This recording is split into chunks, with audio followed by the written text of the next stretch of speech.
اور یاد رکھیے گا، اچھی طرح ناراض مت ہوئیے گا، نبی کریم نے فرمایا وہ شخص دیوس ہے جسے اس بات کی پرواہ نہ ہو کہ اس کے گھر میں کون آتا جاتا ہے۔ دیوس مینس پتہ ہے آپ کو کیا ہوتا ہے؟ اردو میں بتاؤں، ناراض تو نہیں ہوں گے؟ بے غیرت۔ یعنی اگر ہماری زوجہ، ہماری گھر کی عورتیں نامحرموں سے ہنس ہنس کے باتیں کر رہی ہوں، نامحرموں گھر میں گھسیڑیں، تو یاد رکھیں ایسے شخص کو آپ کے نبی نے دیوس کہا ہے۔ نامحرم کون ہوتا ہے؟ یہ نہیں کہ کوئی اجنبی گھر میں محلے کا لڑکا گھس رہا ہو، خالہ زاد، پھپھی زاد، چچا زاد، ماموں زاد، ان کزنوں سے پردہ ہے آپ کی بیوی کا، وہ نامحرم ہے۔ اسی طرح لڑکی کا اور خالو کا پردہ ہوتا ہے، اسی طرح آپ کا اور ممانی کا پردہ ہے۔ اسی طرح اگر آپ کی چچی خالہ نہ ہو سکی، باہر سے آئی ہیں، تو چچی کا اور آپ کا بھی پردہ ہے۔ ہمارے یہاں کہاں اس کا خیال کرتے؟ اللہ کے نبی پردے کے احکام بیان فرمائیں، اور ہماری حالت یہ ہے کہ اگر ہم اس طرح کی باتیں بیان کریں تو یہ عورتیں ہمارے خلاف بولنا شروع کر دیتی ہیں۔ ارے کیا ہم غاروں میں چھپ کے بیٹھ جائیں؟ دودھ والے سے ہنس کے یہ باتیں کر رہی ہیں، پر سبزی والے سے یہ باتیں کر نکل رہی ہے، اور وہ مرد دیکھ رہے ہیں، لیکن ہماری غیرت ہی سوئی پڑی ہے کہ تم کیا کر رہی ہو؟ ایک غیر مرد کے ساتھ دروازے پہ کھڑے ہو کر تم باتیں کر رہی ہو، شرم نہیں آتی؟ بی بی فاطمہ رضی اللہ تعالیٰ عنہ، جگر گوشہ رسول کا عالم یہ تھا کہ آپ نے اپنی خادمہ سے پوچھا یہ بتاؤ حبشہ میں لوگوں کو، عورتوں کو دفن کیسے کیا جاتا تھا؟ انہوں نے کہا کہ ہمارے ایسا ہوتا تھا کہ چارپائی پہ عورت کو لٹا کر چاروں طرف ایک کپڑے کی ڈولی سے بنائی جاتی تھی تاکہ کسی کی نظر نہ پڑے، اور پھر دفنایا جاتا تھا۔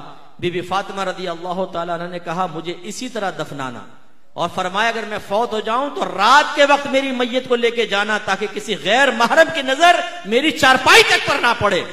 وہ بی بی فاطمہ نبی کریم صلی اللہ علیہ وسلم کی بیٹی، تربیت یافتہ، یہ کہے، اور یہ بی بی فاطمہ کو ماننے والی، ان کی نیازیں کھانے والی، یہ کہے کہ ہم پردہ نہیں کریں گی، اور گھر کا وہ سرپرست بے وقوف قسم کا وہ کہتا ہے کہ جی میں پرمیشن دیتا ہوں تم بغیر پردے کے گھومو پھرو۔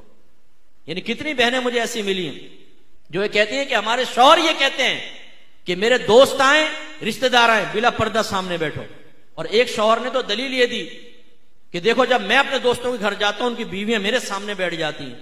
یعنی وہ تم اگر بغیرت ہو، وہ اپنی بیویوں کو بغیرت بنا کے تمہارے سامنے بٹھائے تو تمہاری بیوی بھی بغیرت بن کے تمہارے دوستوں کے سامنے بیٹھے اور دعوت نظارہ دے۔ مرد کی نیت کا کیا معلوم؟ ہم میں سے کتنے ایسے بیٹھے ہوں گے جو لوگوں کے سامنے بڑے یوں محتاط بنتے ہیں، لیکن ٹیڑھی ٹیڑھی آنکھوں سے شادی بیاہ کے اندر سب دیکھ لیتے ہیں نا، لال والی کپڑے والی دیکھ، اچھا کر رہے یوں ہوں گے، انگلیوں کے جھروکے سے دیکھ لیں گے، اور بیوی ساتھ بیٹھے ہوگی اسکوٹر پہ، پتہ ہے بیوی بیٹھی ہو تو ٹیڑھی آنکھوں سے دیکھے گا نا وہ ساتھ میں جاتی ہوئی عورت کو، بعضوں کا ٹکرا بھی جاتے ہیں گاڑیوں سے۔ تو جب ہماری نیتوں میں اتنا فطور ہے کہ شیطان کچھ نہ کچھ ڈال دیتا ہے، تو آپ نے یہ کیسے سمجھا کہ گھر کی عورت کے شیطان سے بالکل پاک و صاف ہو گئی؟ شیطان اس کے ذہن میں خیال نہیں ڈال سکتا، غیر مرد کی طرف اس کی توجہ نہیں جا سکتی۔ یہ ہماری ذمہ داری ہے کہ ہم اس کو روکیں۔ نبی کریم تو یہ کریں اور ہم نہ کریں، غلط چیز ہے نا۔ ایک مرتبہ نبی کریم صلی اللہ علیہ وسلم حجرے میں داخل ہوئے، سیدہ عائشہ صدیقہ رضی اللہ تعالیٰ عنہ کے پاس ایک شخص کو بیٹھے ہوئے دیکھا، چہرے انور کا رنگ بدل گیا، جلال کے آثار نمایاں ہوئے۔ سیدہ عائشہ نے عرض کیا رسول اللہ یہ میرے رضائی بھائی ہیں، یعنی ہم نے ایک ہی ماں کا دودھ پیا ہے۔